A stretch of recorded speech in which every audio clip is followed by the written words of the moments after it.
come in first thing, put the kettle on, boot the machines, put the fans on, because it usually smells a bit musty from yesterday's session. Yeah, load up the picture, and then crack on.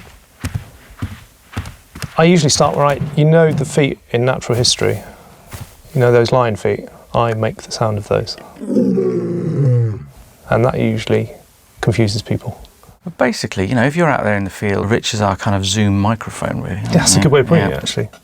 Yeah, because even if you do take a mic in the field, it just takes one fly to get between you and the subject, and all you're going to get is the fly and not whatever you're filming, even if it's a lion. Foley, we do it exactly the same way as it's always been done.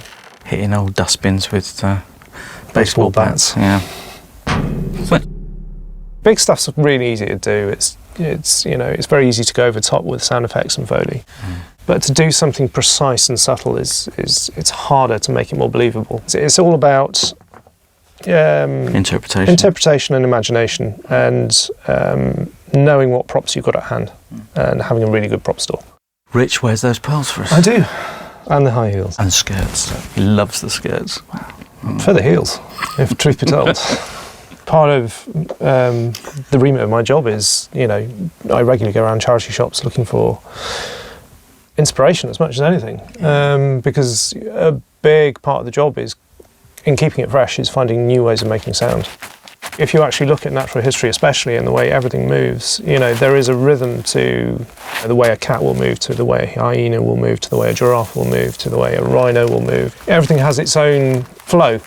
You're not only trying to recreate the movement on screen, you're also trying not to breathe all over the microphone and ruin the take. You're also concentrating on, well, I know there's going to be another shortcut coming up in a minute, so I'm thinking about what's coming next as well.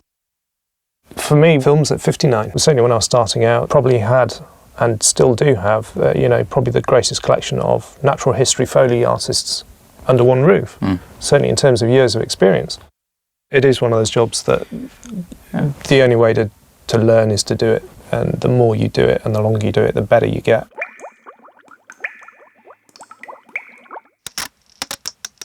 There's no quicker way of getting sound onto your film than Foleying it, and it's bespoke, so nobody else will have this sound.